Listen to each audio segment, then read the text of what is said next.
हमने देखा है जब इंडियन स्टूडेंट फॉरेन पढ़ने के लिए जाता है तो उसको बहुत सारी प्रॉब्लम आती है। उसमें से हमने जो टॉप प्रॉब्लम है उसमें हमने ध्यान देखा तो ये हमने ये पाया। तो उसमें प्रॉब्लम ये है कि financial problem, communication problem, accommodation problem, home sickness problem, food problem, recreation time, social life, new time zone and learning method.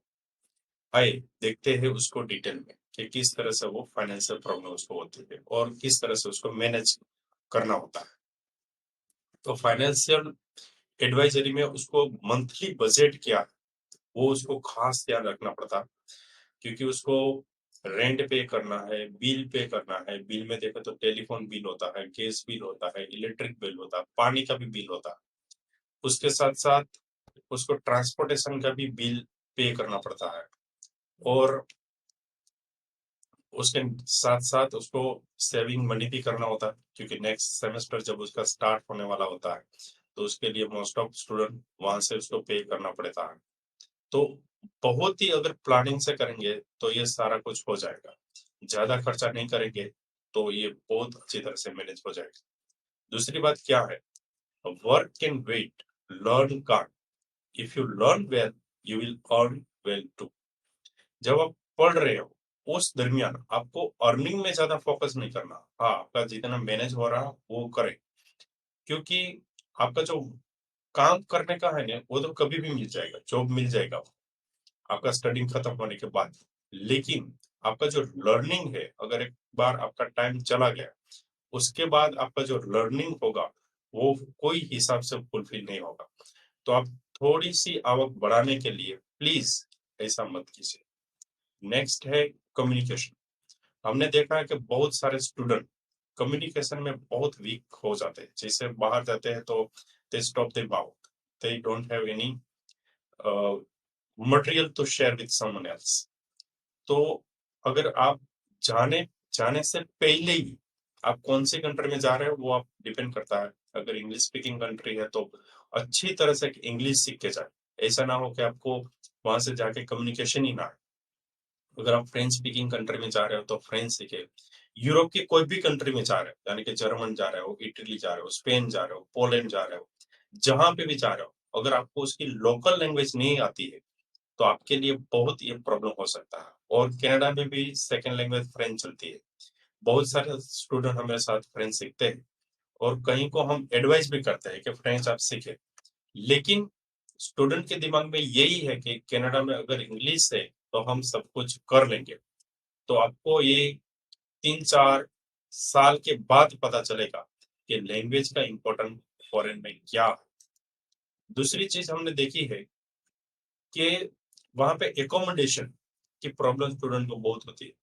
तो आपको जाने से पहले आपको ये जिस कंट्री में चाहते हो वहां से आपको ये देख लेना चाहिए कि आपको फ्लैट में रहना है, शेयरिंग में रहना है, हॉस्टल में रहना है, या फिर पीजी में रहना। आप कहाँ पे रहना चाहते हो और किस तरह से वहां पे लिविंग कॉस्ट है। देखिए हमने पाया है कि $300 से लेके $500 तक ये एकोमोडेशन जा सकता है। लेकिन आपका बजट किस तरह से है? आप अगर आप प्राइवेट रहना चाहते हैं तो प्राइवेट भी रूम अवेलेबल है। मकान चाहिए तो मकान में भी आप अकेले रह सकते हो। It's depend on you. तो आपको हम ये इसलिए हाईलाइट कर रहे हो कि आपके जाके इसके पहले ही आपको ये प्रॉब्लम देखना ना पड़े। दूसरा प्रॉब्लम होता है फूड का। जो इंडियन स्टूडेंट है उसके लिए होम का जो फूड है, खाना, घर का खाना वहां पे मिलना बंद हो जाएगा। तो इसमें से आप देख रहे हो आपको ब्रेड ये सब खाना मिलता है और फिर आपको पकाना पड़ता है, क्योंकि वो मैनेज करना थोड़ा आपके लिए डिफिकल्ट हो जाएगा, क्योंकि स्टडी है, वर्क है, वो खाना पकाना है। तो ये बहुत डिफिकल्ट हो जाएगा अगर आपको खाना पकाना नहीं आता है। मोस्टली मैं आपको बात कर रहा हूँ बॉयज की। तो आपको ये सीख लेना चाहिए। इट इज अ स्किल, ये डिफिकल्ट नहीं है। आप कहाँ पे भी घर पे भी सीख सकते हो, थोड़ा थोड़ा हेल्प करके आप ये सीख सकते हो। अगर आपको नहीं आता है तो फिर आपके लिए प्रॉब्लम हो जाएगी। ओके, दूसरी बात, नेक्स्ट प्रॉब्लम जो होती है रिक्रिएशन टाइम। आपको वहां पे लोकल जो लोग हैं उसकी कम्युनिटी उसमें मिले, वो किस तरह सा कल्चर है, फूड कैसा है, उसका वर्किंग पैटर्न क्या है, वो लाइफ में क्या चलता है। तो क्या होता है कि कोई भी आप कंट्री में जाइए, कोई भी सिटी में जाइए, तो वहाँ पे एक लोकल लाइब्रेरी है। स्पेशली वहाँ पे आपका अकाउंट एक ओपन कर लीजिए, ताकि आपको वहाँ पे लोकल लोगों को मिलने का चांसेस मिलेगा। आप इंडियन लोगों के साथ तो रहते ही हो, लेकिन आपका जो ज़ोन है ना, उसके बाहर जाके अगर आप कुछ कर पाओगे, तो बहुत कुछ आपको सीखने मिल सकता है और वहाँ से आपको रेफरेंस भी क्रिएट कर सकता है। ये भी एक स्टूडेंट के लिए प्रॉब्लम होता है, तो हम इसलिए हाइलाइट कर रहे हैं। दूसरी चीज़ है कि होम सिकनेस। हाँ भाई, अगर आप फॉरेन जा रहे हो तो आपको घर की तो बहुत याद आने वाली ही है। तो आपको पहले ही माइंडसेट ये रखना है कि भाई स्ट्रगल की लाइफ आप जीने जा रहे हो, तो पहले ही ध्यान रखें। और अभी तो टेक्नोलॉजी अच्छा हो गया, तो वीडियो कॉल आप भी कर सकते हो और थोड़ा-सा उसमें से आपको रिलैक्सेशन मिल सकती है। लेकिन ये भी एक प्रॉब्लम हमने देखा।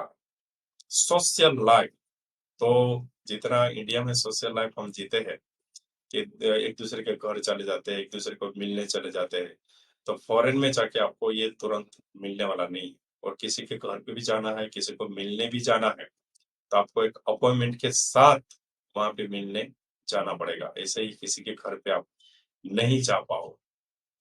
दूसरा चीज़ है, हमने प्रॉब्लम देखा है न्यू टाइम ज़ोन। ये स्टार्टिंग में बहुत प्रॉब्लम होता है, क्योंकि कई-कई कंट्री में अगर यूरोप में आप जाओगे, तो साढ़े 3-4 घंटे का डिफरेंस रहता है। ऑस्ट्रेलिया, न्यूज़ीलैंड में जाते हैं हमारे स्टूडेंट, कनाडा में हमारे स्टूडेंट जाते हैं, फिर तो 12 घंटा, वो यहाँ पे इंडिया में नाइट होगा तो वहाँ पे सुबह होगा। तो 1 वीक तो बहुत प्रॉब्लम होता है। और फिर वो हिसाब से आपको यहाँ पे कॉल करना होता है। तो पूरा आपको ये सेटअप करना होता है। मतलब आप किस कंट्री में जा रहे हो, तो पूरा यहाँ से देख के ही जाना चाहिए। फिर होता है बहुत इम्पोर्टेंट ये लर्निंग मेथड, क्योंकि इंडिया में मोस्ट ऑफ क्या होता है कि थ्योरिकल बेस ज़्यादा होता है। अभी तो इंडिया में भी बहुत चेंज हो रहा है, लेकिन इंडिया में क्या होता है थ्योरिकल बेस ज़्यादा पढ़ाया जाता है और वहाँ पे होता है प्रैक्टिकल। दूसरी चीज़, आप जो भी कॉलेज और यूनिवर्सिटी में जाओगे, तो हमारे इंडिया में जैसे प्रोफेसर आपके पीछे पड़ते हैं, भाई ये करो, वो करो, ये करो, ये करना पड़ेगा। तो आपको फॉरेन में ऐसा कुछ प्रेशराइज़ नहीं किया जाएगा। वो आपको सेल्फ ही करना पड़ता है। तो आपको जो भी यूनिवर्सिटी, कॉलेज में आप जा रहे हो, तो उसकी एसेंशियल स्ट्रैटेजी क्या है, वो आपको पहले ही बना लेने चाहिए, ताकि आपको सेमेस्टर में कोई प्रॉब्लम ना आए। और ये इसलिए इम्पोर्टेंट है कि इसके ऊपर आप इसके डिपेंड आपका फ्यूचर है। आप किस तरह से आपका कोर्स कंप्लीट करते हो, उस हिसाब से आपका वर्क होगा, वर्क परमिट होगा, वर्क परमिट के ऊपर से आपका परमानेंट रेसिडेंस होगा। तो इसको आपको पहले ही ध्यान से यहाँ पे कोई आपका सीनियर होगा, उसके कॉन्टेक्ट कर लीजिए। उसका वेबसाइट भी दिया होगा, उसके साथ आप कॉन्टेक्ट कर सकते हो। सोशल मीडिया से आपको इसको कॉन्टेक्ट कर सकते हो। तो ये हमने जो टॉप प्रॉब्लम्स हमने देखा है, तो इस चीज़ों को अगर आप ध्यान रखोगे, तो फिर आपको प्रॉब्लम कुछ नहीं हो सकता है। इसके लिए आप हमारा स्टूडेंट वीज़ा आपको करवाना है, तो हमारा कॉन्टेक्ट कर सकते हो। ये सारी हम लैंग्वेज भी करवाते हैं, spoken English, IELTS, French, German, Chinese, अरबी।